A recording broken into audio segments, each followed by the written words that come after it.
Captain cool आता धोनीचा brand. धोनीने आपल्या टोपण नावाचे घेतले पेटंट.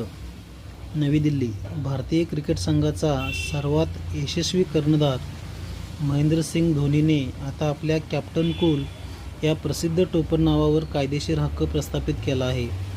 धोनीने हे नाव ट्रेडमार्क म्हणून नोंदवण्यासाठी अर्ज केला होता, जो आता स्वीकारण्यात आला आहे. त्यामुळे यापुढे कॅप्टन कूल हे केवळ टोपण नाव नसून धोनीचा अधिकृत ब्रँड बनला आहे. धोनीने हा ट्रेडमार्क विशेषतः क्रीडा प्रशिक्षण, कोचिंग सेवा आणि प्रशिक्षण केंद्राशी संबंधित व्यावसायिक वापरासाठी मिळवला आहे.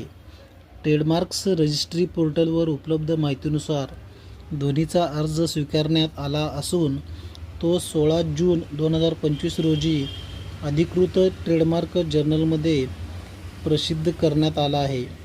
मैदानावर अत्यंत तणावाच्या क्षणीही शांत आणि संयमी राहण्याचा त्याच्या वृत्तीमुळे चाहते आणि समालोचकांनी त्याला कॅप्टन कूल हे नाव दिले होते.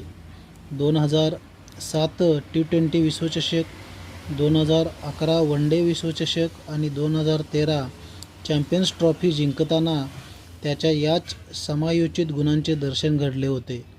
धोनीच्या वकील मानसे अग्रवाल यांनी सांगितले की हा कायदेशीर प्रवास सोपा नव्हता.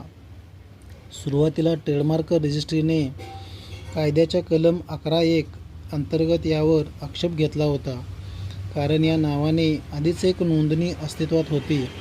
मात्र धोनीच्या कायदेशीर टीमने प्रभावी युक्तिवाद करत सांगितले की कॅप्टन कूल या नावाला धोनीच्या दीर्घकालीन आणि व्यापक वापरामुळे एक विशेष ओळख प्राप्त झालेली आहे.